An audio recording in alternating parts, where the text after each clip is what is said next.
Miss Poison, les origines. Bon, ben voilà, le feu a pris, on est bien installé, il n'y a plus qu'à. Alors je sais que tu veux que je te raconte une histoire effrayante, et tu sais aussi que c'est pas du tout mon genre. Mais bon, vu que tu insistes pour une histoire, je vais te raconter mon histoire. Depuis le début de notre rencontre, tu me dis que je ne te raconte pas grand-chose sur moi. Tu reconnaîtras quand même que cela fait partie de mon charme, mais bon. Je vais commencer avant ma naissance, parce que si tu veux comprendre mon histoire, il faut l'apprendre dès le début. Mes parents avaient beaucoup de mal à avoir un enfant.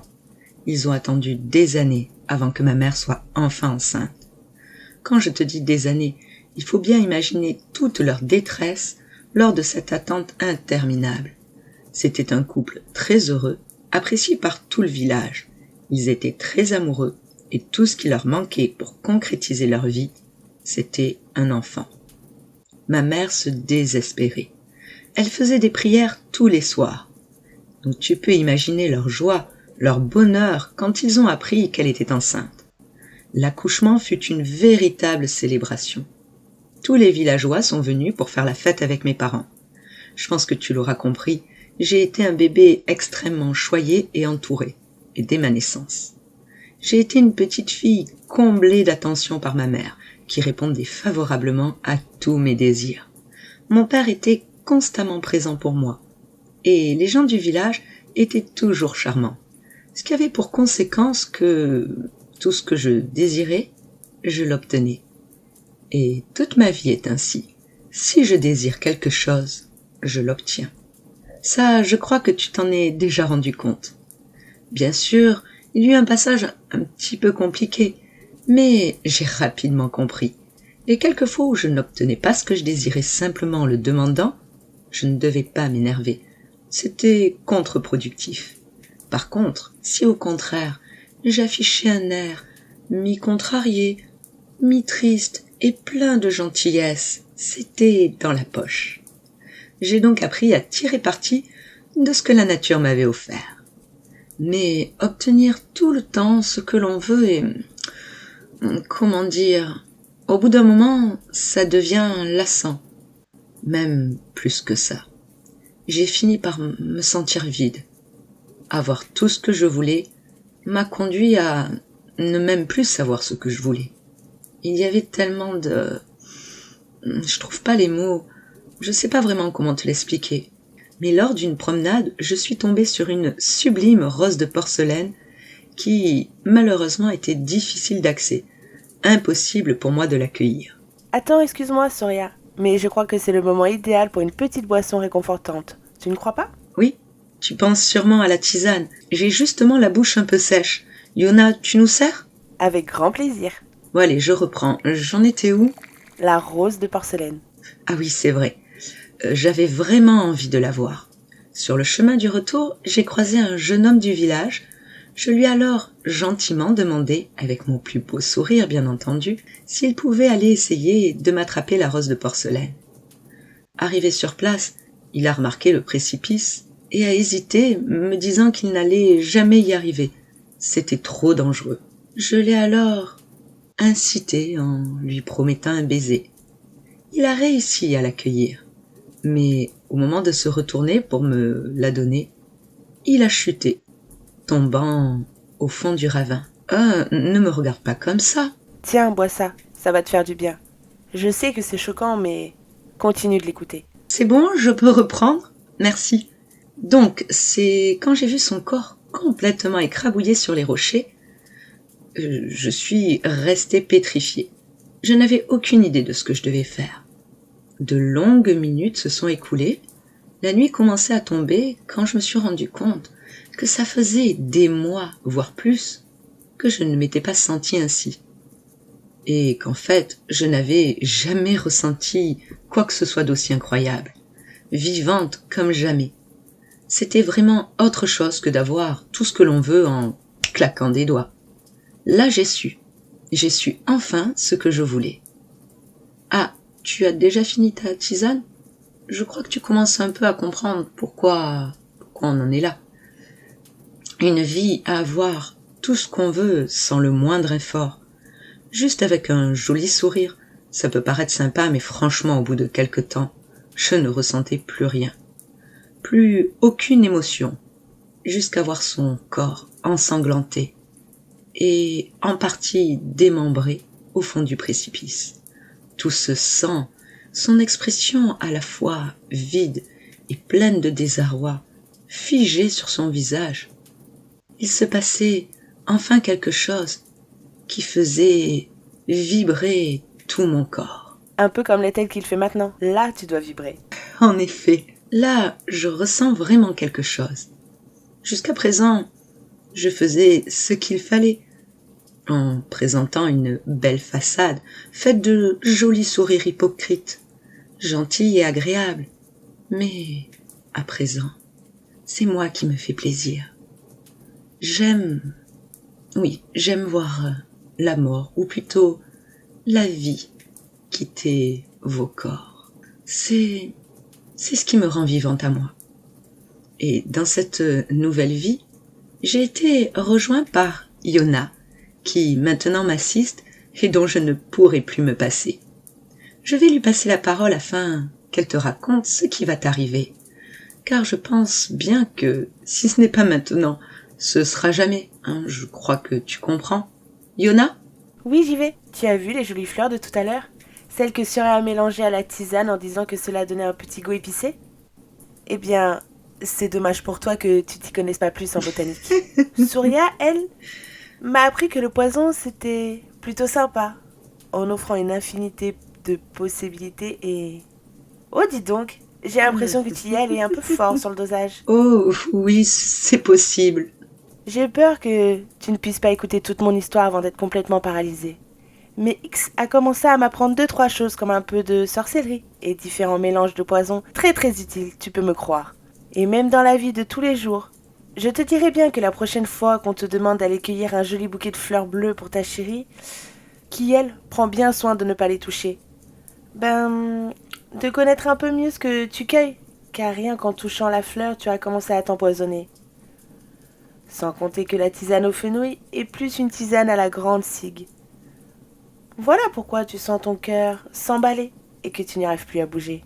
Voilà, nous t'avons offert un délicieux mélange de 2 poisons très efficaces. Il ne te reste plus que une petite dizaine de minutes à vivre. Le temps pour nous de déguster un bon verre de vin. Oui, j'ai pensé à prendre une bonne bouteille afin d'apprécier ce moment comme il se doit. À ta santé et à jamais. Bonjour les amis, je vais vous raconter mon histoire car j'ai besoin de votre avis. Je l'ai écrite car si je me lance comme ça, je ne saurais même pas par où commencer. Et qu'aujourd'hui, je suis complètement perdue et je ne sais plus quoi faire. Cela fait environ 10 ans que nous avons aménagé, mon beau-père, ma mère et mon petit frère, dans un quartier tranquille où tout le monde se connaît. Le genre de quartier où on ne ferme pas systématiquement la porte à clé. Mon beau-père travaille à l'hôpital, assez bien placé, et ma mère à la mairie de la ville. J'ai de la chance de m'entendre très bien avec eux ainsi qu'avec mon petit frère, même s'il me casse assez souvent les pieds, et que dans ces cas-là, généralement, Tom vient à mon secours, et ils partent ensemble faire du foot. Tout allait très bien jusqu'à il y a 2 ans, quand un nouveau voisin a fait son apparition dans le quartier. Tout le monde n'a pas remarqué, mais notre voisin n'était pas très clair. D'abord, le jour de son aménagement, pendant la nuit. J'étais dans ma chambre sur mon ordi quand j'ai entendu de drôles de bruits venir de la maison d'à côté. J'ai donc jeté un œil par ma fenêtre et j'ai vu notre nouveau voisin seul, en train de tirer de grosses caisses en bois vers la cave. J'ai trouvé ça d'autant plus bizarre que toute la journée, il était resté à regarder et diriger toute une équipe de déménageurs sans jamais lever le petit doigt pour autre chose que boire son café, en traquant la moindre petite défaillance dans l'organisation. Et pourquoi au milieu de la nuit, des heures après avoir arrêté son bazar? Qu'est-ce qu'il pouvait y avoir dans ces caisses? Je l'ai observé un bon moment sans me faire remarquer, jusqu'à ce qu'il entre dans sa cave, et au bout de 20 minutes à attendre qu'il en ressorte, ou qu'il se passe quelque chose, je me suis décidé à me coucher. Pendant toute une semaine, je me suis demandé qu'est-ce qu'il pouvait bien y avoir dans ces fichues caisses. Et un soir, plutôt un dimanche dans la nuit, je l'ai à nouveau vu faire des allers-retours à sa cave en transportant cette fois de curieux sacs noirs. J'ai donc décidé de mener ma petite enquête. D'un côté, j'allais chercher tout ce que je pouvais trouver comme renseignement sur notre cher voisin, et de l'autre, chercher tous les cas et affaires bizarres non résolus qu'il pouvait y avoir dans le coin. Et c'est comme ça que j'ai appris que notre voisin venait d'un pays étranger, qu'il vivait seul, ne sortait presque jamais, n'aimait ni les enfants ni les animaux. Mais bon, rien de vraiment probant. Je suis donc allée jeter un coup d'œil chez lui. À l'intérieur, j'ai découvert une maison froide, limite aseptisée. Il devait être hypermaniaque. Rien ne dépassait. Tout était parfaitement rangé. Ça m'aurait pelé ma maison, en bien plus triste et bien plus glauque. Et j'ai aussi trouvé une pièce verrouillée à l'arrière de la maison. J'ai trouvé curieux qu'il ferme une porte à clé alors qu'il vit seul. Mais je n'ai pas eu le temps de poursuivre, il allait bientôt rentrer. Cette porte m'est tout de même restée en tête. Du côté des affaires non résolues, j'ai trouvé plusieurs histoires de disparitions inquiétantes avec de nombreux SDF et personnes isolées au cours des dernières années. Au départ, je me suis concentrée sur les 2 dernières années. Parallèlement, j'ai commencé à remarquer des petits détails dans le quartier, comme le lampadaire devant chez nous qui ne fonctionnait plus, plongeant les 4 maisons l'entourant complètement dans l'obscurité. Bien pratique. Des disparitions d'animaux. Mais peu à peu, mon enquête est devenue plus sombre et beaucoup plus dérangeante pour moi. Car mon principal suspect était petit à petit en train de se transformer. En effet, j'ai fait des découvertes qui m'ont amené à avoir un autre suspect. Tout est parti d'une boîte en métal que j'ai trouvée enterrée sur la clôture, séparant notre propriété de celle du voisin. Ce que j'y ai trouvé à l'intérieur a complètement changé ma position et m'a beaucoup troublé. J'ai mis plusieurs jours avant de me décider à poursuivre mes investigations. Dans cette boîte, j'ai trouvé des coupures de journaux parlant de la disparition d'une petite fille de 2 ans et de sa toute jeune mère alors âgée de 17 ans. J'ai également trouvé des photos et de nombreuses mèches de cheveux, toutes différentes, et j'ai trouvé un os. Quand j'ai vraiment enquêté sur cette photo et sur cette disparition, je me suis rendu compte qu'en fait, cette petite fille de 2 ans et cette jeune femme de 17 ans, c'était ma mère et moi. Et là, les questions se sont bousculées dans ma tête. J'ai étendu mon enquête aux disparitions de 5 dernières années et j'ai trouvé des détails troublants. J'ai commencé à me poser des questions sur mon beau-père. Et de plus en plus de détails, de petites choses troublantes dans ses allées-venues. J'ai remarqué que ses absences la nuit ne correspondaient pas forcément à ses horaires à l'hôpital. Et une nuit, je l'ai suivi. Et c'est là que j'ai découvert pour moi l'impensable. J'ai cru que c'était pas possible, c'était pas lui, ça pouvait pas être un meurtrier. J'ai dû faire une erreur quelque part, je me suis trompée. C'est pas possible, j'ai suivi la mauvaise voiture. Je ne voulais vraiment pas y croire. Mais oui, c'était bien ça. Mon beau-père, un meurtrier en série. Tout le temps où il passait avec mon frère, c'était en fait pour le préparer à prendre le relais. Il entraîne mon petit frère à devenir un tueur. Les animaux disparus. Tout ça prend un sens. Maintenant, qu'est-ce que je fais de tout ça ? Mon beau-père a toujours été un père exceptionnel. Il a l'air, de mon point de vue, d'un mari exceptionnel. Il a toujours pris soin de nous. Il est très apprécié par tout le quartier. Et pourtant, il n'y a aucun doute. La boîte lui appartient. Et je ne sais pas exactement... Je ne sais plus qui il est. Qui il a tué. Qui il n'a pas tué. Je suis complètement perdue. Même si je sais maintenant que c'est un meurtrier. Je ne sais vraiment pas quoi faire. Je me dis que c'est impossible et pourtant... Je vous promets, c'est pourtant quelqu'un avec un côté formidable et d'incroyable qualité. On pourrait vraiment pas imaginer que quelqu'un comme lui puisse commettre de telles choses. Et pourtant, je ne vous l'ai pas encore dit, je l'ai confronté. J'ai eu peur, mais en même temps je me suis dit, je pensais que c'était tellement impossible, je lui en ai parlé. Et il m'a raconté une histoire incroyable. Je ne sais pas si je peux vous la raconter. Mais si vous avez déjà vu la série Dexter, ça peut vous donner une petite idée. Maintenant, est-ce que je fais exploser ma famille ou est-ce que je ferme les yeux? Je ne sais plus. Aidez-moi, s'il vous plaît. Donnez-moi vos avis. Le bassin du diable, Zoura et la fleur maléfique. C'est sur les hauteurs de l'île, il y a déjà bien longtemps, que la légende du bassin du diable prend naissance. Dans une case un peu à l'écart du village du Brûlé, vivaient Gombo et Nariana. Ils s'aimaient depuis des années, mais leur désir d'enfant restait vain, malgré les nombreuses prières de Nariana, ce qui la peinait énormément. Le ciel semblait ne pas entendre ses supplications, jusqu'au jour où, enfin, son souhait fut exaucé. Et 9 mois plus tard, Nariana mit au monde une petite fille qu'ils nommèrent Zoura. Tout le village s'est rassemblé pour fêter cette naissance tant attendue par ce couple très apprécié des villageois pour leur bonté et leur dévouement. Une journée de joie et de bonheur pour tous. Dès sa naissance, Nariana prit soin d'entourer et choyer Zoura. Elle veillait constamment sur elle, jusqu'à ne vivre et ne penser que pour son enfant. Zoura grandit rapidement, et au fur et à mesure qu'elle grandissait, sa beauté faisait de même, provoquant l'admiration de tous ceux qui croisaient son chemin.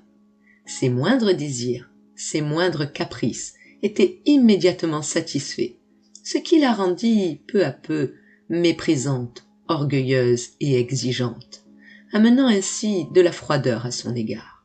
Ce qui bien sûr ne lui plut guère, et elle s'en agaça, méprisant un peu plus tous ceux qu'elle n'appréciait pas. Sa mère était peinée de cette situation, mais il était déjà trop tard, et Combo, son père, désespéré, n'avait jamais osé intervenir ou la contrarier par amour pour sa femme. Un dernier espoir auquel s'accrochait Nariana, l'amour. Elle se disait que sa fille arrivait à l'âge où le cœur s'épanouit sous l'amour, car à 17 ans, elle était hautaine, cruelle et vaniteuse, rendant ses parents malheureux, leur causant des tourments quotidiens. Autant de défauts contrastant avec son incroyable beauté, faisant penser qu'un monstre se cachait sous une apparence merveilleuse. Sa mère espérait donc que l'amour ramène Zoura dans le droit chemin. Elle venait d'avoir 18 ans, et jamais sa beauté n'avait été aussi remarquable et éclatante, à tel point que Zoura, elle-même, était devenue amoureuse de sa propre image, regardant régulièrement son reflet dans l'eau des ravines.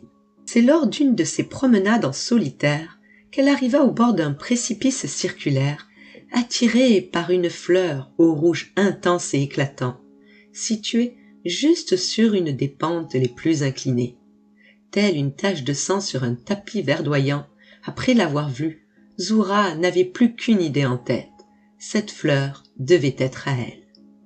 Lui vint alors une pensée infernale qu'elle mettrait à exécution.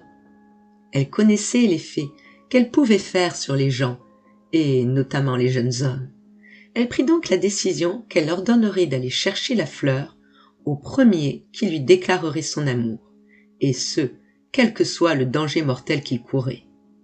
Quelques jours plus tard, une fête avait lieu au village, l'occasion pour Zoura de se parer de ses plus beaux atouts.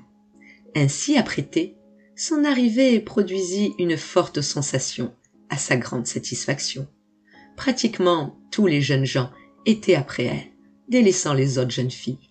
N'ayant que l'embarras du choix, elle jette son dévolu sur un des plus jeunes et intimidé par sa beauté. Sous les encouragements de Zoura, ce dernier finit par déclarer sa femme, mais elle lui indiqua douter de sa sincérité. L'infortuné la supplia de la mettre à l'épreuve, exactement ce qu'attendait Zoura. Elle l'amena alors loin du village, jusqu'au bord du précipice garni de lianes et d'arbustes, et, d'un simple geste, lui montra la fleur rouge sang, lui disant juste « Je la veux ». Mais ce que vous me demandez est impossible. Vous voulez m'envoyer à la mort. Mais ce que vous me demandez est impossible. Vous voulez m'envoyer à la mort. Vous m'avez dit de vous mettre à l'épreuve. Je vous demande une seule chose et vous refusez. Et vous osez me dire que vous m'aimez ? Troublé par sa réponse, un simple sourire le ramena à l'obéissance. Séduit, fasciné, comme hypnotisé, il essaya de se lancer dans le périlleux exercice. Non sans une grande peine, il parvint à proximité de la fleur tant désirée. Mais c'est aussi à ce moment-là qu'il réalisa le danger de la situation dans laquelle il était. Il vit la profondeur de l'abîme sous ses pieds et se cramponna aux lianes qui l'entouraient, voyant qu'il ne pouvait pas aller plus loin. Pourtant, la fleur était toute proche. Il se retourna vers Zura et vit une lueur sinistre brillant au fond de ses yeux, ce qui lui fit peur. Déstabilisé et glacé d'effroi, il dégringola dans le fond du précipice. Après ça, Zura retourna tranquillement chez elle, sans aucun remords. Le lendemain, tout le village était préoccupé par la disparition du jeune homme. Sachant qu'il était parti avec Zura, les villageois l'interrogèrent.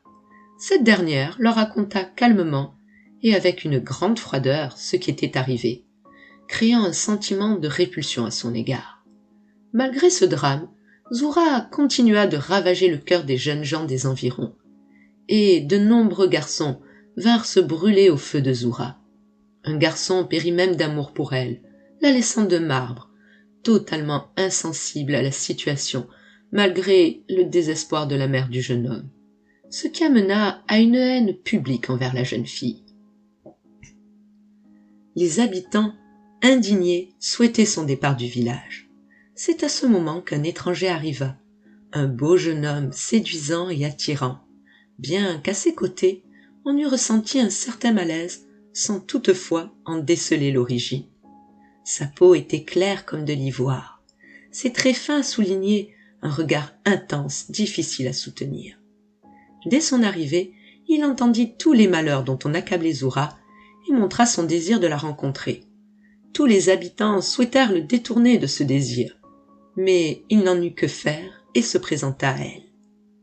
Troublée par son regard étrange, Zura rougit et balbutia. Elle avait trouvé son maître. Avec cette arrivée, les rôles vont changer. Zura, se sentant éprise de passion, embrasée par cet amour qu'elle découvre, c'est maintenant elle qui se retrouve dans les tourments que les autres ont éprouvés pour elle. Les jours passaient, et Zura aimait de plus en plus l'étranger, qui restait un mystère, un inconnu. Une nuit, Zura fit un effroyable cauchemar, se voyant emportée dans les profondeurs de l'abîme par l'inconnu, essayant en vain de fuir, alors que chacune de ses victimes venait lui reprocher ses souffrances. Au petit matin, on entendit une voix s'élever, ordonnant à tout le monde de se rendre au précipice. Tous furent épouvantés par cet ordre, croyant à un commandement céleste. Les habitants se rendirent en foule jusqu'au lieu indiqué. À peine installés, qu'ils virent arriver Zura au bras de l'étranger. Ce dernier, au bord du gouffre, lui montra la fleur si désirée et causant tant de malheur, et dit « Vous avez juré d'appartenir à celui qui vous apporterait cette fleur. Dans un instant, vous la posséderez. » L'inconnu descendit la pente sans le moindre petit effort et cueillit la fleur, toujours d'un rouge flamboyant, et vint l'offrir à Zura. Aussitôt qu'elle l'eut entre les mains, des gouttes de sang perlèrent entre ses doigts. C'est alors que l'étranger dit d'une voix forte et puissante « Tout le village est en émoi. Je vous ai donné la fleur que vous désiriez. Vous m'appartenez maintenant. Il est temps de vous punir pour vos fautes. C'est ici qu'a lieu le mal. C'est ici qu'aura lieu le châtiment. Regardez-moi. » Une complète transformation s'opéra en lui. « Le diable !» Oui, pour vous je suis le diable, mais pour l'humanité, je suis la justice. Vos tourments ne cesseront que lorsque, par la souffrance, vous aurez expié vos péchés. Tous virent alors l'inconnu emporter Zura dans le fond du gouffre qui se mit à bouillonner. Une odeur de soufre s'en dégagea. Il se remplit d'eau et un bassin se forma. Depuis ce temps-là, il porte le nom de bassin du diable. Gardienne de l'auberge de jeunesse.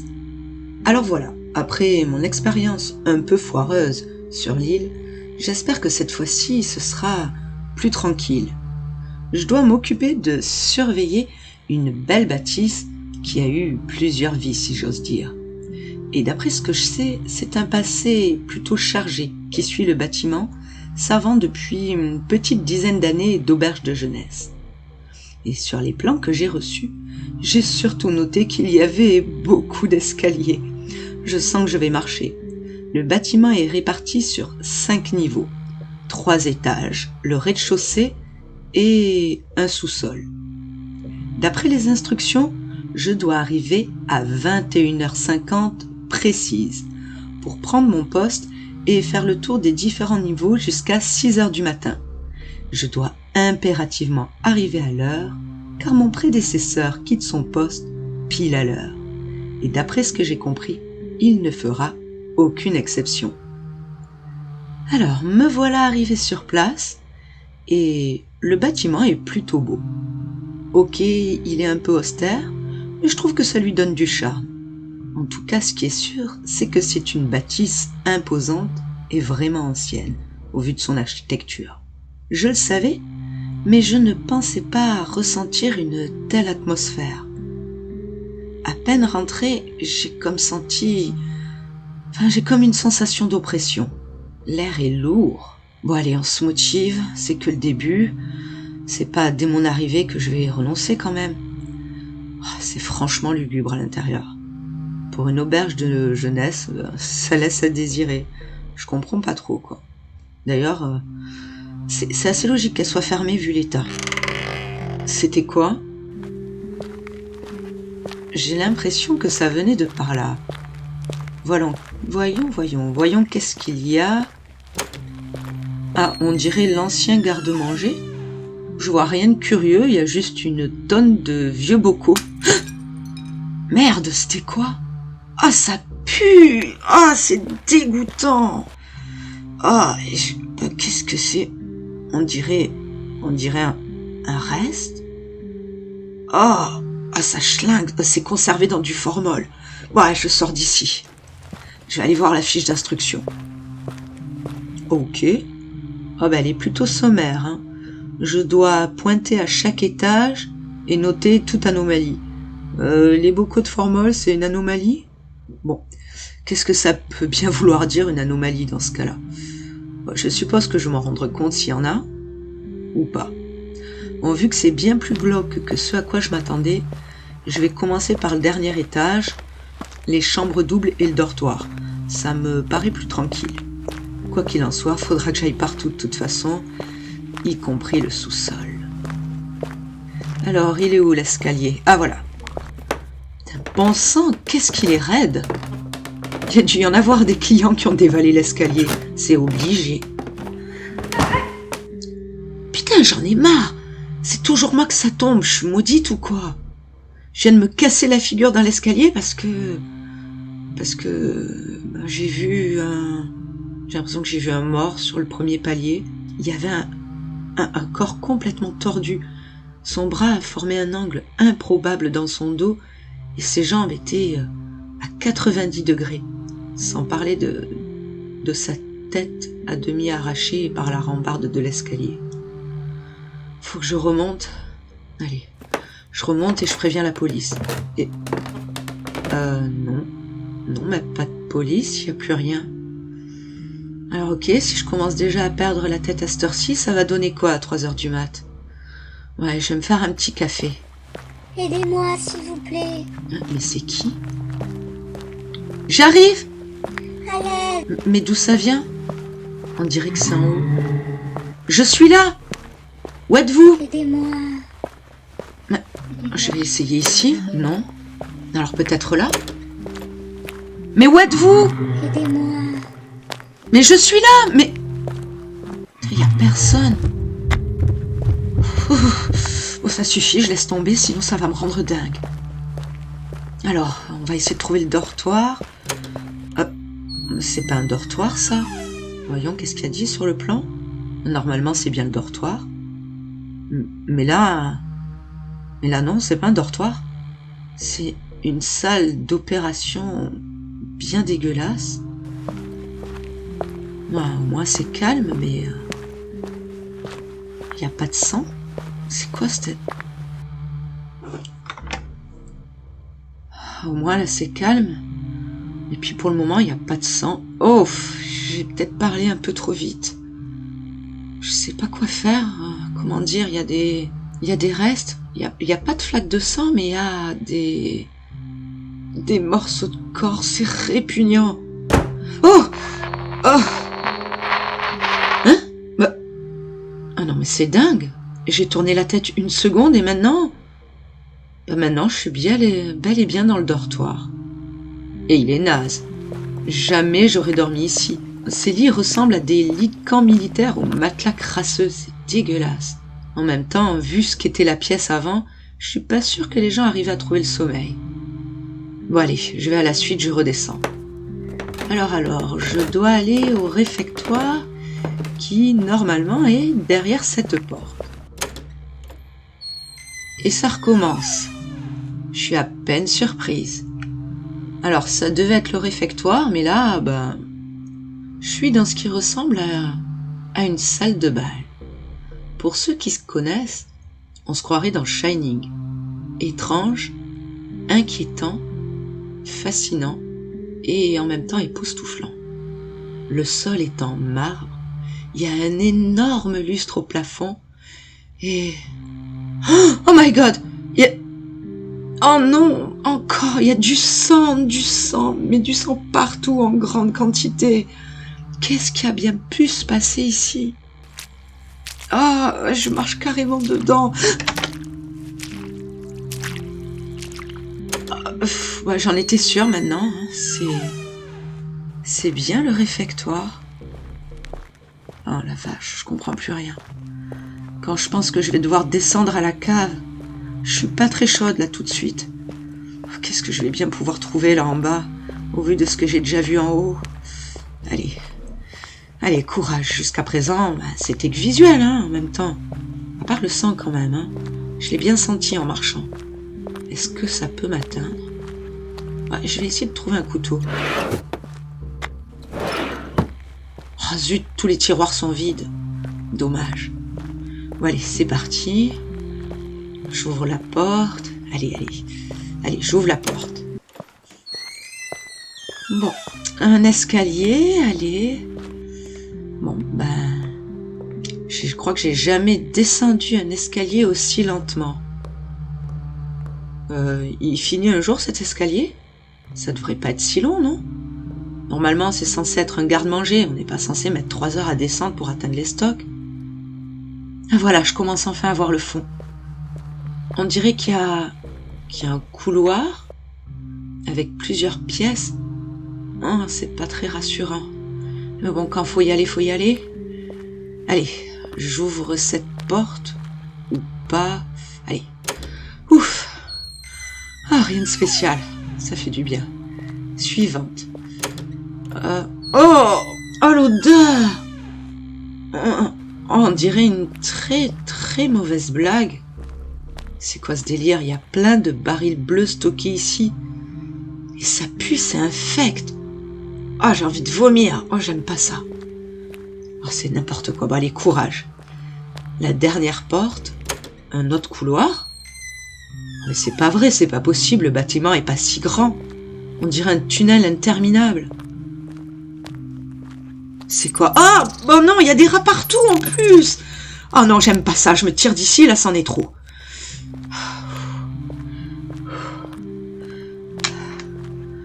Allez, je reprends mes esprits. Bon, si je dois retenir quelque chose de cette soirée, c'est que l'établissement de règles strictes dans ce métier me semble nécessaire, ainsi qu'une grande capacité à garder son sang-froid. J'ai bien compris que je devais me pencher davantage sur le passé des bâtiments dont on me confie la surveillance, surtout que je travaille de nuit, et que cela apparaît comme propice aux événements, disons, particuliers et inhabituels.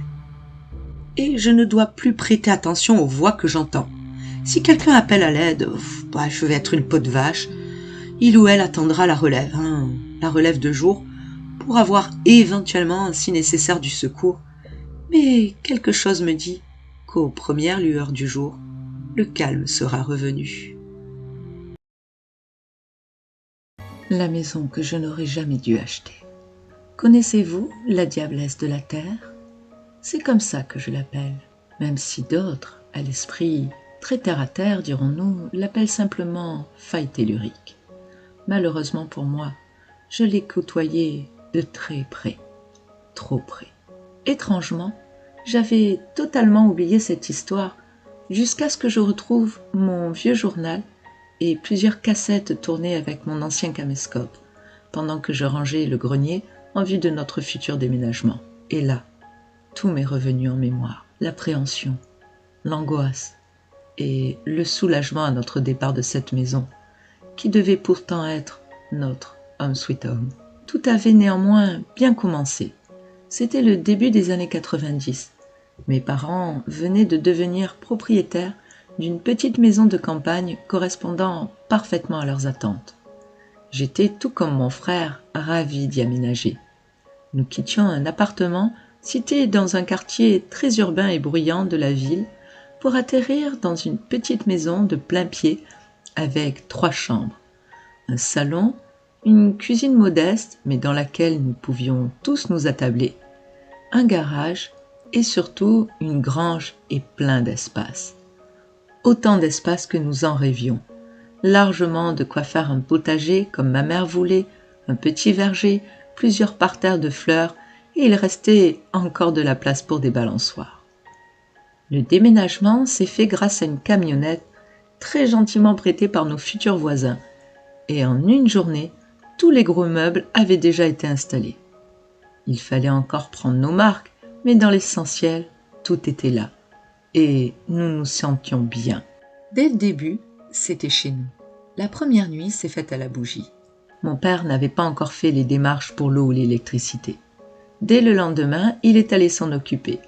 Mais si l'eau est arrivée rapidement, il a fallu attendre un jour de plus pour qu'on nous branche le courant. Nous allions devoir faire une seconde nuit à la bougie. Et finalement, avec mon frère, on en était plutôt contents. On avait adoré la première nuit. C'était comme camper à la maison. La 3e nuit, nous avons pu profiter d'une soirée télé. Et c'est là que le premier phénomène a eu lieu. Je m'en souviens très bien maintenant. Au milieu de la nuit, je me suis réveillée pour aller aux toilettes et j'ai entendu ça. J'ai jeté un coup d'œil dans le salon et la télé était allumée. J'ai trouvé ça un peu bizarre, mais je me suis contentée de l'éteindre et je suis retournée au lit, trop endormie pour me poser plus de questions ou pour être un tant soit peu effrayée. En tout cas, pas encore. 2 jours après, en fin de journée, c'est une armoire entière qui a chuté. Le vacarme a rameuté toute la famille dans le salon, chacun pensant qu'un d'entre nous s'était sûrement blessé. Mais non, une fois dans la pièce, nous nous sommes tous regardés, perplexes, devant cette armoire au sol. Mon père s'est rapidement tourné vers mon frère et moi. Je pense que son premier réflexe était de vouloir nous gronder, mais il a changé d'avis en voyant notre expression d'incrédulité. Étrangement, pendant le dîner, nous n'en avons pas parlé. Avec le recul, je pense que mes parents ne savaient tout simplement pas quoi dire. Puis le calme est revenu. Nous avons commencé à avoir notre nouvelle routine sans que rien de particulier ne s'y passe. Jusqu'à ce qu'une après-midi, tous les placards de la cuisine s'ouvrent soudainement et simultanément sans que qui que ce soit n'y touche. Mon frère et moi étions assis dans le salon à jouer quand le bruit nous a fait nous lever d'un bond. C'est là que mon père a décidé de commencer à filmer ce qui se passait et que mon frère et moi avons commencé à avoir du mal à dormir. La peur nous avait gagnés. Et, comme pour en rajouter, à n'importe quel moment, de façon totalement imprévisible, presque toutes les ampoules de la maison se mettaient à grésiller ou s'éteignaient toutes seules. Et ça m'effrayait. Ça me donnait l'impression d'être suivie quand je me déplaçais dans la maison. Voici ce qu'il y a sur le premier enregistrement. Mon père tient la caméra et ma mère explique ce qu'elle voit. Ça y est, tu filmes? Ok. Nous sommes vendredi. Il est 10h du matin et il y a des traces de sang sur les murs dans la cuisine. Là est là dans le couloir. C'est une substance rouge qui semble vraiment être du sang. Elle s'écoule à divers endroits du mur, comme là. Attention! Tous les couverts ont été projetés sur le mur opposé, j'ai bien failli m'en prendre. Après ça, mon père est allé voir la mairie. Je ne sais pas trop ce qu'il s'est dit, mais c'est suite à cette visite que la gendarmerie est venue constater à la maison ce qu'il se passait et faire des photos, des tas de photos.